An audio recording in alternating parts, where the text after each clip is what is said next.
இன்னைக்கு நம்ம பார்க்க போகிற கொரியன் மூவியோட நேம் ஆர்கிடெக்சர் 101. படத்தோட ஓப்பனிங் சீன்லேயே ஒரு கன்ஸ்ட்ரக்ஷன் கம்பெனி தான் காட்டுறாங்க. அங்கே ஒருத்தர் நைட்டு ஃபுல்லாக வேலை பார்த்துட்டு டேபிளே படுத்து தூங்கிட்டான். அங்கே வந்து மேனேஜரும், ஏண்டா சங்மின், உன்னோட பொறுப்புக்கு அளவே இல்லையாடா, காலகாலத்தில் வீட்டில் போய் தூங்கிருக்கலாம்னு பேசிக்கிட்டு இருக்காரு. அப்பா இங்கே வேலை பார்க்குற யுன்சாங்ன்றவங்க உள்ளே வந்து உங்களை பார்க்குறதுக்கு உங்களோட ஃப்ரெண்டு வந்திருக்காங்கன்னு சங்மின் கிட்ட சொல்கிறாங்க. இதை கேட்ட ஹீரோவும் ஷாக் ஆகிட்டு, என்னது என்ன பார்க்குறதுக்கு ஃப்ரெண்டு வந்திருக்காங்களா, யாருன்னு கேட்குறாரு. எனக்கு தெரியல, உங்களை தான் பார்க்கணும்னு சொன்னாங்கன்னு சொல்லிட்டு அவங்க போயிடுறாங்க. ஹீரோவும் வெளியே வந்து பார்க்குறான். அங்கே ஒரு லேடி நின்றுக்கிட்டு இருக்காங்க. இவனுக்கு அவங்களுக்கு சரியாக அடையாளம் தெரியல. அவங்க இவனை பார்த்தது ரொம்ப சந்தோஷமா, பரவாயில்ல நம்ம பழைய ஃப்ரெண்ட்ஸ் எல்லாம் விசாரித்தது நல்லதாக போச்சு, உன்னோட அட்ரஸ் கரெக்டாக தான் சொல்லியிருக்காங்கன்னு சொல்லிட்டு சிரிக்கிறாங்க. ஓ சியோஜன் நீயா, பார்த்து ரொம்ப நாள் ஆச்சுல, அதான் எனக்கு சுத்தமாக ஞாபகம் இல்லை. ஆமாம், நீ எதுக்கு இவ்வளோ தூரம் வந்திருக்கேன்னு கேட்குறான். அதுக்கு அவளும், நீ ஒரு ஆர்கிடெக்சர், உன்கிட்ட எதுக்காக வருவாங்க, எனக்கு ஒரு வீடு ரினோவேஷன் பண்ணணும், அதுக்காக தான் வந்திருக்கேன்னு சொல்லிட்டு ஒரு பிளான் எடுத்து காட்டுறாங்க. மேனேஜர்கிட்ட பெர்மிஷன் வாங்கணுன்ற மாதிரி ஹீரோ தேங்க, ஹீரோயினும் உடனே போய் மேனேஜர்கிட்ட பேசுகிறா. மேனேஜரும் ஓகேன்னு சொல்லிடுறாரு. அதுக்கப்புறம் ரெண்டு பேரும் ஒரு கடையில் போய் ஜூஸ் குடிச்சிட்டு இருக்காங்க. அப்போ அவனும், ஆமாம் இப்போ நீ எங்கே இருக்க, உனக்கு கல்யாணம் ஆயிடுச்சான்னு கேட்குறான். அவனும் எனக்கு கல்யாணம் ஆகி 3 வருஷம் ஆயிடுச்சுன்னு சொல்கிறான். அப்படி அவனோட ஹஸ்பண்ட் என்ன பண்ணுறாருன்னு கேட்குறான். அவர் டாக்டராக இருக்காரு. அப்படியா, என்ன ஸ்பெஷலிஸ்ட்னு கேட்க, எதுக்கு இதெல்லாம் இப்போ தேவையா, இந்த ப்ராஜெக்ட் முடிய எவ்வளோ நாள் ஆகும் அதை மட்டும் சொல்லுன்னு கேட்குறான். அதுக்கு அவனும் ஒரு 2 மாதம் இல்லைனா 3 மாதத்தில் முடிச்சிடலான்னு சொல்கிறான். அடுத்த நாள் ஆகுது. ஹீரோவை நேராக அந்த பழைய வீட்டுக்கு கூப்பிட்டு போய் சுற்றி காமிக்கிறான். இது எங்கள் அப்பா 30 வருஷத்துக்கு முன்னாடி கட்டின வீடு, இதை இப்போ எனக்கு பிடிச்ச மாதிரி மாற்றணும்னு சொல்லிட்டு அங்கே இருக்கிற எல்லாத்தையும் சுற்றி காமிச்சிட்டு இருக்கா. 2-3 நாளையே ஹீரோவும் நிறைய டிசைன்ஸ் எல்லாம் ரெடி பண்ணி ஹீரோயினுக்கு ஒன்று ஒன்றா போட்டு காமிச்சிட்டு இருக்கான் ஸ்லைடில். அவளுக்கு எதுவுமே பிடிக்கவே இல்லை. இது நல்லால அது நல்லாலன்னு சொல்லிட்டு இருக்கா. ஹீரோவுக்கும் செம்ம டென்ஷன் ஆகிடுது. மறுபடியும் 3 பேர் உட்காந்து டிசைனை பற்றி பேசிகிட்டு இருக்காங்க. ஹீரோவும் ரொம்ப கோமா, எந்த டிசைன் காமிச்சாலும் பிடிக்கலன்னு சொல்கிறேன்னு கேட்குறான். நிஜமாவே எனக்கு பிடிக்கல, எனக்கு பிடிச்சாதானே பிடிச்சிருக்குன்னு சொல்வேன். இன்றைக்கி உன்னோட ஷர்ட் நல்லாயிருக்கு, ஆனால் அந்த டை ரொம்ப கேவலமாக இருக்குன்னு சொல்கிறான். அதை கேட்டவனும், ஓ அப்போ என்னோட டிசைன்லாம் அந்த டை மாதிரி கேவலமாக இருக்கான்னு கேட்குறான். கொஞ்சம் அப்படித்தான், ஆனால் நீ காலேஜ் டேஸில் போட்ட ட்ரெஸ்ஸை விட இப்போல்லாம் கொஞ்சம் நல்லா தான் போகிறேன்னு சொல்கிறா. இதை கேட்டுட்டு இருந்த யுன்சாங்கும், ஆமாம் நீங்கள் 2 பேரும் ஒரே காலேஜ் தானே, சங்மின் காலேஜ் டேஸில் எப்படி இருப்பார், நீங்கள் 2 பேரும் ரொம்ப க்ளோஸ் ஃப்ரெண்டாக, என்னை பற்றி இவன் உங்கள்கிட்ட சொன்னதே இல்லையா, அது ஒரு பெரிய கதைன்னு சொல்லிட்டு சிரிக்கிறா. இப்போ நமக்கு அப்படியே ஃப்ளாஷ்பேக்கில் காட்டுறாங்க. ஃபஸ்ட் இயர் ஆர்கிடெக்சர் கிளாஸ் நடந்துக்கிட்டு இருக்கு. ஹீரோயின் வேகமாக ஓடி வந்து கிளாஸில் உட்காரா. ஹீரோவும் இது யார்டா புதுசாக இருக்குன்ற மாதிரி பார்க்குறான். அப்போ சாரும், நீ தான் புதுசாக வந்த பொண்ணாமா, நாளே லேட்டா, இங்கே வா, இந்த மேப்பில் உன்னோட ஏரியா எங்கே இருக்குன்னு காட்டுன்னு சொல்கிறாரு. அவளும் போயிட்டு சியோங் ஜங்னு சொல்கிறா. இதை பார்த்ததும், ஓ நம்ம ஏரியா தானான்னு ஹீரோவுக்கும் ஜாலியாக இருக்குது. எல்லாரும் அவங்கவுங்க இருக்கிற ஏரியாவை நல்லா சுற்றி பார்த்து உங்களுக்கு பிடிச்சது, அங்கே வித்தியாசமாக இருக்கிறன்னு எல்லாத்தையும் ஃபோட்டோ எடுத்துக்கோங்க, அடுத்த வாரம் எனக்கு அது ஒரு ரிப்போர்ட்டாக சப்மிட் பண்ணணும்னு சாரு ஹோம்ஒர்க் கொடுத்துட்றாரு. கிளாஸ் முடிஞ்சு போகிறப்ப ஹீரோவும் அவனோட ஃப்ரெண்டும் இவங்களோட சீனியர் ஜேவுக்கிட்ட பேசிக்கிட்டே போயிட்டுருக்காங்க. அப்போ ஹீரோயினும் வந்துட்டு, ஒப்பா நல்லா இருக்கீங்களான்னு கேட்டுட்டு போகிறா. இதை பார்த்து ஹீரோவும், உங்களுக்கு இந்த பொண்ணை தெரியுமான்னு கேட்குறான். அதுக்கு ஜேவுக்கும், நல்லா தெரியும், நாங்கள் மியூசிக் கிளாஸ் போகிறோம்ல, அங்கே தான் இந்த பொண்ணு வர்றா, அதனால் தெரியும்னு சொல்கிறான். வீட்டுக்கு போக ஹீரோவும் பஸ் ஏறுறான். ஹீரோயின் இவனுக்கு முன்னாடி தான் உட்காந்துருக்கா. இவனும் அவளை பார்த்து ரசிச்சுக்கிட்டே இருக்கான். இவன் பார்க்குறத ஹீரோயினும் அந்த ஜன்னல் கண்ணாலில் பார்த்துட்டு திரும்பி பார்க்குறா. அவன் வேகமாக திரும்பிக்கிறான். அதுக்கப்புறம் 2 பேரும் இறங்கி அவங்க ஏரியாவுக்குள்ளே நடந்து வர்றாங்க. அடுத்த நாள் ஆகுது. ஹீரோவும் ப்ராஜெக்ட்டுக்காக அங்கே இருக்கிற ஒரு ஆலமரத்தை ஃபோட்டோ எடுத்துக்கிட்டு இருக்கான். அப்போ ஹீரோயின் கரெக்டாக அந்த பக்கமாக வந்து நிற்க, இவனும் ஷாக் ஆகிட்டு வேகமாக திரும்பிக்கிட்டு, எறும்பு அழகாக இருக்கே, நான் எறும்பை தான் ஃபோட்டோ எடுக்கிறேன்ற மாதிரி சமாளிச்சுக்கிட்டு இருக்கான். அதை பார்த்து அவளும், உனக்கு என்னைய தெரியும் தானே, நீயும் நானும் ஒரே கிளாஸ் தானேன்னு கேட்குறா. அவனும் ஆமான்னு சொல்ல 2 பேரும் பேசிக்கிட்டே ஃபோட்டோ எடுத்துக்கிட்டே போகிறாங்க. அப்போ ஹீரோயினும், நீ இந்த ஏரியாவில் தான் ரொம்ப நாளாக இருக்கியான்னு கேட்குறா. அதுக்கு அவனும், நான் பிறந்ததுலேருந்தே இங்கே தான் இருக்கேன்னு சொல்ல, ஓ அப்போ உனக்கு இந்த ஏரியாலாம் நல்லா தெரியும்லன்னு கேட்குறா. நீ இந்த ஏரியாவுக்கு புதுசான்னு ஹீரோ கேட்க, ஆமாம் நாங்கள் ஜேஜூவில் தான் இருந்தோம், ஆனால் இப்போ நான் படிக்கிறதுக்காக இங்கே வந்திருக்கோம், எங்கள் அப்பா வேற அடிக்கடி சேஜு போயிடுவார். இவங்க நடந்து போய்கிட்டு இருக்கும் போதே அங்கே ஒரு பெரிய வீடு பூட்டி கிடக்கு. அதை பார்த்து ஹீரோனும், இந்த வீடு ரொம்ப அழகாக இருக்குல்லன்னு சொல்கிறா. இல்லை இது ஒரு பேய் வீடுன்னு சொல்லுவாங்க, இங்கே யாருமே போக மாட்டாங்கன்னு அவன் சொல்ல, அவள் எனக்கு என்னன்னு கதவை திறந்துட்டு உள்ளே போகிறா. ஹீரோவும் வேறு வழி இல்லாமல் அவளோட பின்னாடியே போகிறான்.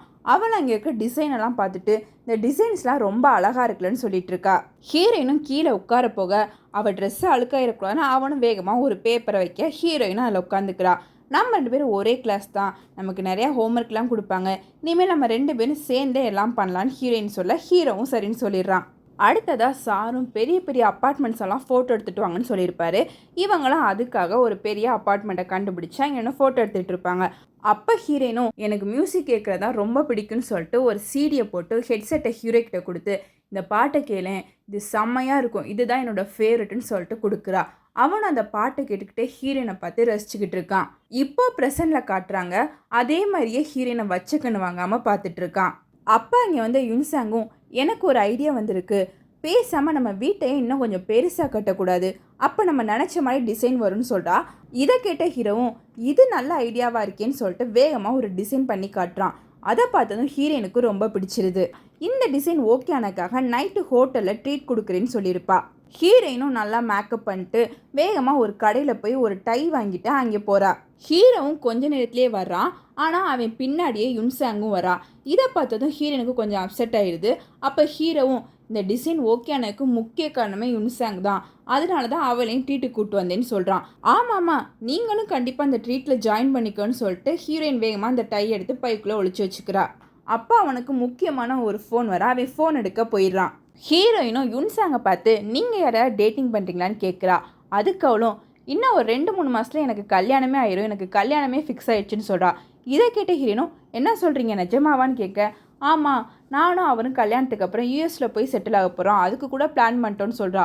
இதை கேட்ட ஹீரோயினும் வா, உங்களை கல்யாணம் பண்ணிக்க போகிறவர் ரொம்ப கொடுத்து வச்சவர், அவர் ரொம்ப லக்கின்னு சொல்கிறா. ஹீரோவும் ஃபோன் பேசி முடிச்சுட்டு வர்றான். யுன்சாங் அவனை பார்த்து நீ ரொம்ப லக்கின்னு உன்னோட ஃப்ரெண்டு சொல்கிறாங்கன்னு சொல்கிறா. ஹீரோயினும் புரியாமல் பார்க்க, ஆமாம், நாங்கள் 2 பேரும் தான் கல்யாணம் பண்ணிக்க போகிறோம், நாங்கள் இது வரைக்கும் யார்கிட்டையும் அது சொன்னதே இல்லை, ரொம்ப சீக்ரெட்டாக வச்சுருந்தோம், உங்ககிட்ட தான் மொத சொல்கிறேன்னு சொல்லிட்டு யுன்சாங் சிரிக்கிறா. ஹீரோயினும் ரொம்ப சந்தோஷமா நீங்கள் 2 பேரும் டேட்டிங் பண்ணுறீங்கன்னு எனக்கு தெரியவே இல்லை, நீங்கள் 2 பேரும் சூப்பர் பேர், சீக்கிரம் கல்யாணம் பண்ணிக்கோங்கன்னு சொல்கிறா. அப்போ யுன்சாங்கும் இவரோட ஃபர்ஸ்ட் லவ் காலேஜில் தான் இருந்திருக்கு, அந்த பொண்ணு ரொம்ப மோசமான கேரக்டர்லெஸ் பொண்ணுன்னு சொன்னார், உங்களுக்கு யாருன்னு தெரியுமான்னு கேட்குறா. இதை கேட்ட ஹீரோயினும் ஓ, இவன் லவ் பண்ணானா, எனக்கு அதுவே தெரியாது, யாரடா அந்த பொண்ணுன்னு கேட்குறா. ஹீரோவும் அதெல்லாம் பழைய கதை, அந்த பொண்ணெல்லாம் உனக்கு தெரியாது, கிளம்பலான்னு சொல்லிட்டு கிளம்பிடுறாங்க. ஹீரோயினும் நேராக அவங்க அப்பா இருக்கிற ஹாஸ்டலுக்கு போயிட்டு அந்த டையை அவங்க அப்பா கிட்ட கொடுத்துட்றா. இந்த பக்கம் ஹீரோவும் காரில் போகும்போது ஃப்ளாஷ்பேக் யோசிச்சு பார்க்குறான். அவன் அவனோட சீனியர் ஜேவுக்கு வீட்டுக்கு போயிருப்பான். அவன் புதுசாக கம்ப்யூட்டர் வாங்கியிருப்பான்.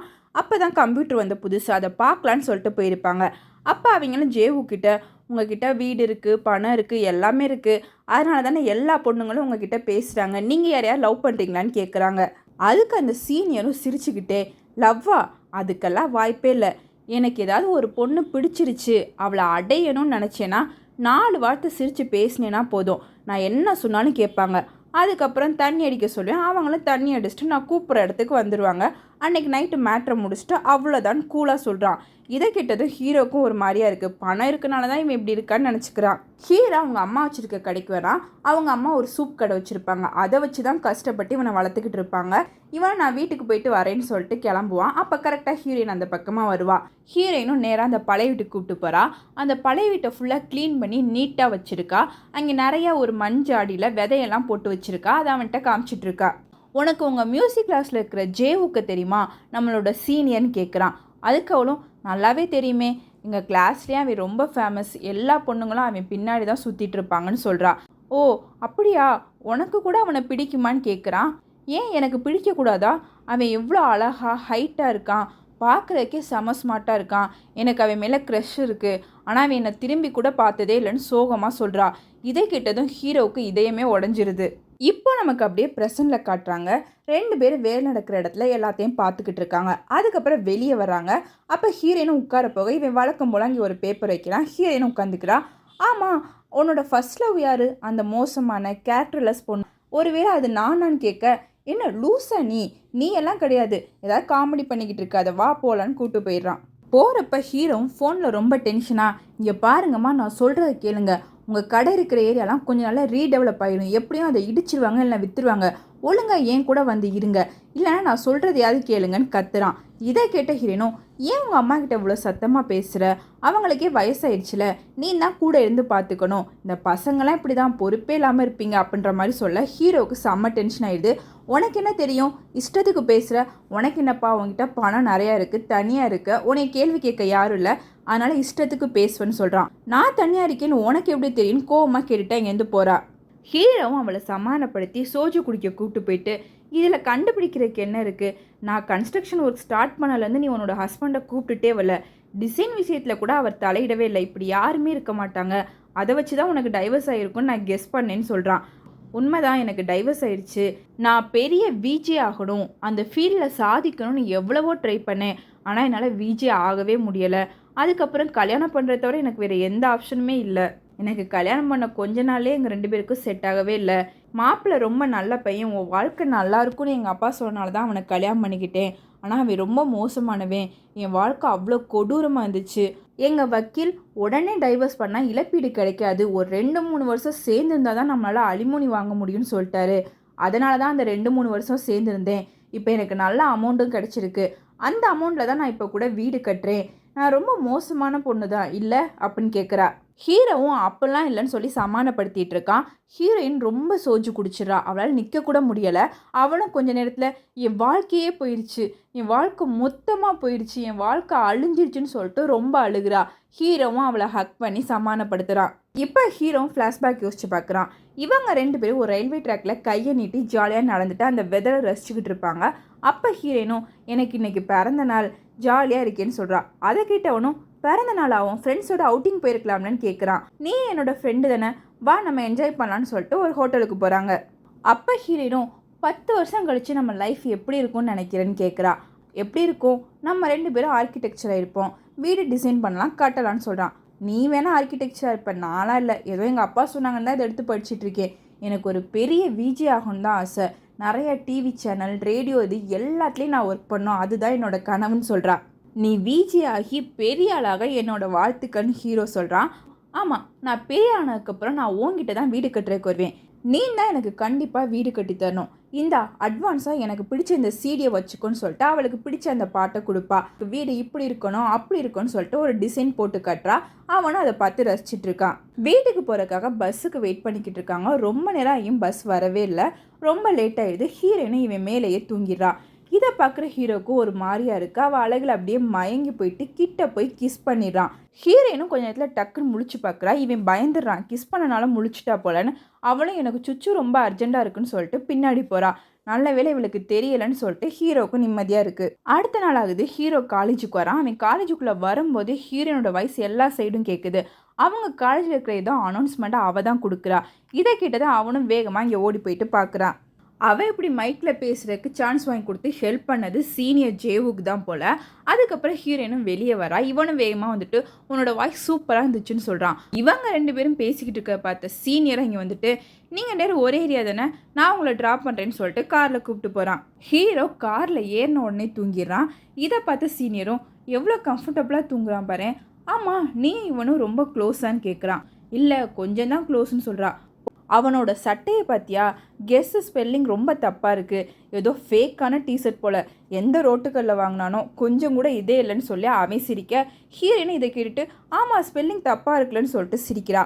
ஹீரோ இது எல்லாமே கேட்டுட்டு தான் இருக்கான். அவன் தூங்குற மாதிரி நடிச்சுட்டு தான் இருக்கான்.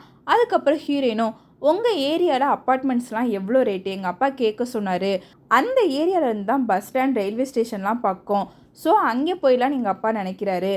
அப்படியா, நீ எங்கள் ஏரியாவுக்கு வந்துட்டா எங்கள் வீட்டுக்கு நீ அடிக்கடி வரணும்னு சொல்கிறான்.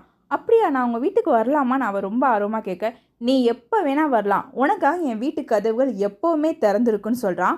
அப்போ கரெக்டாக சிக்னல் போட ஹீரோவும் எதுவுமே சொல்லிக்காமல் அங்கேருந்து இறங்கி ஓடிடுறான். அவன் இப்படி ஓடினதை ஹீரோயினும் கண்ணாடி வழியாக பார்க்குறா. அவளுக்கும் ஒரு மாதிரியாக இருக்குது. நைட்டு நேராக அவன் ஃப்ரெண்டுக்கிட்ட வந்து நடந்ததெல்லாம் சொல்லி புலம்புறான். என்னால் சொல்லவும் முடியல, ஆனால் அந்த சீனியர் வேறு ரொம்ப டிஸ்டர்ப் பண்ணுறான்ற மாதிரி சொல்கிறான். இதை கேட்ட ஃப்ரெண்டும் ஒன்றால் டேரெக்டாக கேட்க முடியல, அப்போ மறைமுகமாக கேளு, பனி விழுகிற முதல் நாள் நம்ம மீட் பண்ணலாமான்னு அவகிட்ட கேளுன்னு சொல்கிறான். இதில் என்ன இருக்குது, இதை அவள் சாதாரணமாக தான் எடுத்துக்குவா, எனக்கு ஒன்றும் புரியலைன்னு சொல்கிறான். போடா லூசு பையலே, இப்போல்லாம் இதுதான் கோட் வேர்டு, நம்ம டேட்டிங் பண்ணலாமான்றதை இப்போ எல்லாரும் இப்படி தான் மறைமுகமாக கேட்குறாங்க, உனக்கு தான் தெரியல, கண்டிப்பாக அந்த பொண்ணுக்கு தெரியும், அவள் புரிஞ்சுக்குவா, சப்போஸ் பனி விழுகிற முதல் நாள் அவள் வரலைன்னா அவள் மனசில் நீ இல்லைன்னு அர்த்தம்னு சொல்கிறான். கொஞ்ச நாள் ஆகுது. ஹீரோயினா அவங்க அப்பா சொன்ன மாதிரி ஏரியா மாற்றி போயிட்டா. அந்த ஏரியா இவங்க ஏரியாவிலேருந்து ரொம்ப தூரம். ஹீரோவும் அங்கே வந்து அவளுக்கு வீடெல்லாம் செட் பண்ண ஹெல்ப் பண்ணுறான். கிளம்பும்போது ஹீரோவும் ரொம்ப தயங்கிக்கிட்டே பனி விழுகிற முதல் நாள் நீ என்ன பண்ணுவ, அன்னைக்கு நீ ஃப்ரீயான்னு கேட்குறான். அதை கேட்டு அவளும் ரொம்ப சந்தோஷமாக நம்ம இன்னைக்கு மீட் பண்ணலாமா? சரி, நம்ம அந்த பழைய வீட்டில் மீட் பண்ணலாம். பனி விழுகிற முதல் நாள் மீட் பண்ணுறோம், பிங்கி ப்ராமிஸ்ன்னு சொல்லி ப்ராமிஸ் பண்ணிட்டு போகிறா. ப்ரெசண்டில் காட்டுறாங்க, ஹீரோனோட அப்பாவுக்கு ரொம்பவே முடியலைன்னு சொல்லிடுறாங்க. ஹீரோயினும் ஹீரோ கிட்ட இந்த டிசைன் எனக்காக கொஞ்சம் மாற்றி வைக்க முடியுமா? எங்கள் அப்பாவால் ஒரு 6 மாதம் இல்லைனா 1 வருஷம் தான் இருக்க முடியுமா? அதுக்கப்புறம் தனியாக இருக்கிறத பற்றி என்னால் யோசிச்சு கூட பார்க்க முடியல. ஒரு பியானோ வச்சு கிளாஸ் நடத்துகிற மாதிரி எனக்கு இன்னொரு ரூம் வேணும். எனக்காக நீ இதை ஏற்பாடு பண்ணி தர முடியுமான்னு அழுதுகிட்டே கேட்குறா. அவனும் சரின்னு சொல்லிடுறான். ஆனால் இது இன்சுவுக்கு செம கோவம் வருது. ஏன்னா மறுபடியும் டிசைனை மாற்றினா இன்னும் 1 மாதம் லேட் ஆகும். அதனால இதெல்லாம் பண்ணாதுன்னு சொல்கிறா. ஆனால் ஹீரோ இல்லை, நான் சொன்ன டைம்குள்ளேயே முடிச்சிடுறேன்னு சொல்லிட்டு பகலாக வேலை பார்க்குறான். ஒரு வழியாக பியானோ ரூமையும் சேர்த்து அந்த வேலை எல்லாத்தையுமே முடிச்சிட்டான். இவன் அந்த பழைய வீட்டில் அழகாக இருக்குன்னு சொன்னால அந்த டிசைனையும் சேர்த்து பண்ணியிருக்கான். ஹீரோயின் இதெல்லாம் பார்த்துட்டு அவனை பார்த்து ரசிச்சிட்டு இருக்கா. இப்போ அப்படியே ஃப்ளாஷ்பேக் காட்டுறாங்க. ஹீரோயின் கிளாஸில் சங்மினை காணோமேன்னு தேடிட்டே இருக்கா. அப்பா இங்கே வந்து ஜேவுக்கும் என்னாச்சு, யாரை தெரியுன்னு கேட்க, சங்மின் இன்னைக்கு வரல, அவனை தான் தேடிட்டு இருக்கேன்னு சொல்ல, அவனா தெரியல, சரி நான் உன்னை ட்ராப் பண்ணுறேன்னு சொல்லிட்டு கூப்பிட்டு போகிறான். இந்த பக்கம் பார்த்தா ஹீரோ இவளுக்காக இவ சொன்ன மாதிரியே ஒரு டிசைன் ரெடி பண்ணி இவளோட வீட்டுக்கு வெளியே தான் வெயிட் பண்ணிட்டு இருக்கான். அவகிட்ட இன்னைக்கு எப்படியாவது டேரெக்டாக ப்ரொப்போஸ் பண்ணிடலான்னு, எப்படி ப்ரொப்போஸ் பண்ணலான்னு ப்ராக்டிஸ் பண்ணிட்டு இருக்கான். இந்த பக்கம் ஜேவுக்கு அவளை ஏமாற்றி ஒரு கிளப்புக்கு கூப்பிட்டு போயிடான். அவளுக்கு அங்கே இருக்கவே பிடிக்கல. அவன் விடாமல் ஒயின் குடி, இது நல்லது, கொஞ்சமாக குடி, அது இதுன்னு சொல்லி அவளை குடிக்க வச்சிடுறான். ராத்திரி ஆகுது. இவனும் ரொம்ப நேரமாக வெயிட் பண்ணிக்கிட்டு இருக்கான். இப்போ ஜேவுக்கும் ஹீரோயினும் வர்றாங்க. ஹீரோயின் செம்மையாக குடிச்சிருக்கா. அவன் இவளை கைத்தாங்களாக பிடிச்சி கூப்பிட்டுட்டே வர்றான். வர்றப்பே இவனும் கிஸ் பண்ணுறதுக்கு ட்ரை பண்ணுறான். இதெல்லாம் பார்க்கும்போது ஹீரோவுக்கு ஒரு மாதிரி ஆகிடுது. அவனும் மறைஞ்சு நின்று பார்க்குறான். அவன் ஹீரோயினை ஒரு ரூம்குள்ளே கூப்பிட்டு போயிட்டு கதவை முடிக்கிறான். இதெல்லாம் பார்த்ததும் ஹீரோவுக்கு புரிஞ்சிருச்சு.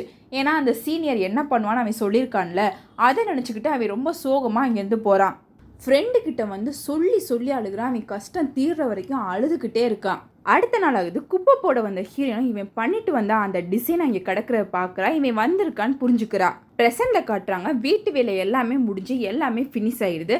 அவளும் ஹீரோ கிட்ட, நீ எதுக்காக என்னை அன்னைக்கு ஸ்னோ டேல மீட் பண்ண சொன்ன, என்ன காரணம் சொல்லுன்னு கேட்குறா. ஏன்னா நான் உன்னை லவ் பண்ணேன்னு சொல்கிறான். உனக்கு இப்போ தான் இதை சொல்லணும்னு தோணுதா? எனக்கு தெரியும்னு சொல்கிறா. உனக்கு தெரியுமா? எப்படி? நான் ஒன்றும் முட்டாள் இல்லை, எனக்கு எல்லாமே தெரியும். அது மட்டும் இல்லாமல் பஸ் ஸ்டாண்டில் என்னை கிஸ் பண்ணில நான் தூங்கிட்டு இருக்கும்போது, அதுதான் என்னோடய ஃபஸ்ட்டு கிஸ் கூடன்னு சொல்கிறா. இதை கேட்டு தான் உனக்கு ஒரு மாதிரி ஆயிடுது. நான் கிளம்புறேன், டைம் ஆச்சுன்னு சொல்லிட்டு கிளம்புறான். அப்போ அங்கே இருக்க ஒரு அட்டைப்பட்டியில் இவன் பண்ணி கொண்டு போனால் அந்த டிசைன் இருக்குது. அதாவது இவள்கிட்ட ப்ரப்போஸ் பண்ணலான்னு சொல்லிட்டு கொண்டு போனான்ல அந்த டிசைன். அதை பார்த்து தான் உனக்கு ஷாக் ஆயிடுது. இதுக்கெல்லாம் என்ன அர்த்தம்? நீ எதுக்காக இதை பத்திரமா வச்சுருக்க? அது மட்டும் இல்லாமல் பணம் கொடுத்தா வீடு கட்டுறதுக்கு எத்தனையோ பேர் இருக்காங்க. ஆனால் நீ எதுக்காக என்னை தேடி பிடிச்சி என்கிட்ட வந்த, என்ன நினச்சிட்டு இருக்கன்னு கத்துறான். அவளும் அழுதுகிட்டே, ஏன்னா நீ தான் என்னோட ஃபர்ஸ்ட் லவ், நீ எப்படி இருக்க என்ன பண்ணுறன்னு தெரிஞ்சுக்கன்னு தான் தேடி வந்தேன். அது மட்டும் இல்லாமல் நீ தான் என் வீடை கட்டித்தரணும்னு நான் சொல்லியிருக்கேல, அதனால தான் சொல்கிறா.